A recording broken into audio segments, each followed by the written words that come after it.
Finding the right person. So you hear this often in big things, right? Like, your life mate or like, employee. But you don't hear it often in terms of talking to somebody at a customer service center, right? But I have found recently that finding the right person is very important because some people could fix it in one go, and some people may make things worse, not fix it, give you wrong information, outright lies, blah, blah, blah. So recently I've been dealing with the process of calling British Airways to add my daughter. I just believe we chose them because they and Virgin Atlantic are the two airlines that have a policy where if your child turns 2 during a flight between one segment and the next, they'll give them a seat for the rest of the segments, charging them infant fare. That's it. Other airlines won't even ticket them. They're like, yeah, can't do it. Possible.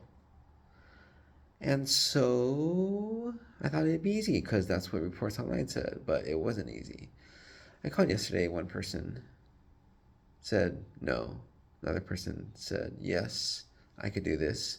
And she was busy working on it back, and somehow the line cut off after 20 minutes. So that didn't go too smoothly. And I talked to somebody else who said no.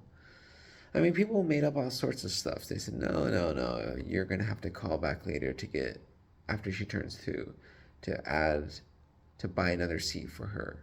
It's like, one guy told me to call back 40 hours before the last segment. He's like, yeah, what if they're sold out? I don't have a seat for her. Are you kidding me? Like, that's just the stupidest idea ever. It's their policy that says that. And one person tries to say, but, it doesn't make any sense, right? Why would we give you a seat for free when, it could be sold for thousands of pounds? And it's like, that's irrelevant. One thing I realized is the person that was helpful, who was working on it, she had a white accent, and other people had Indian accents. Were they at a call center? Was it because I was calling late that all the calls were not going to England because they were sleeping, rather going to India? I don't know. Maybe. And so I was like, do I just try not to reach Indian people? I mean, what if there are Indians working in the UK? I don't know. But this last person, he's definitely has an Indian accent. Calls himself Robert. And I wonder, because I watched a, play on Indian call centers, and they give themselves, you know, Western sounding names and all this stuff. But he was very helpful, and he fixed it, and he got it done. And he called back. Left a message because I didn't pick up the first time. Later called back now saying that the second part, where she needs to sign a seat, has also been sent to ticketing, and it'll be there soon in my email. And gave me the confirmation already. So the thing is, he's capable. Does it matter that he works in a call center or not? I mean, that's the thing that's really confusing about the world today, right? We have all these generalizations, these principles, if you will, these presumptions, these assumptions that may or may not be true because individuals are different, right? Let's say he does work in call center. I spoke to someone in call center last night. Said she asked other people. They said, no, this is the way it is. I said, you're just wrong. How does he know? Why is it that he figured things out?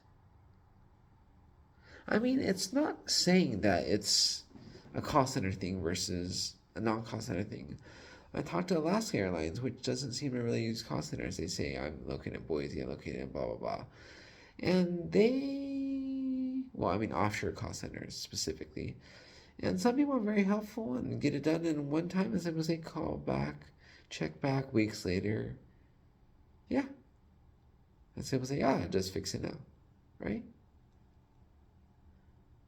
I mean, finding the perfect person is becoming more and more important because, I don't know, what is it about jobs or tasks, right? That some people feel a need to finish the job or finish the task. And some people say, whatever, call back later. talk to somebody else. Who cares? It's just sitting here, keeping the seat warm. That's my job, right? But I have to say, I don't have any strategies. This Robert has taught me a lesson. In an accent call center doesn't make a difference. Maybe if I talked to somebody yesterday who had a British accent and she didn't know how to do it, I would have learned my lesson earlier. But that's the thing. We look at people, we make judgments, we make conclusions, which, even if they're true for 90% of people, I mean, how many people did I talk to? 6? They're not true for everybody. So, what does that mean? Finding the perfect person, the right person to fix it, is just a shot in the dark. And it certainly feels that way. And I think it's not just true for customer service, but it's true for so much other stuff in the world today. Is that my conclusion is just hopeless? I don't know. We'll see. Maybe I'll have an update.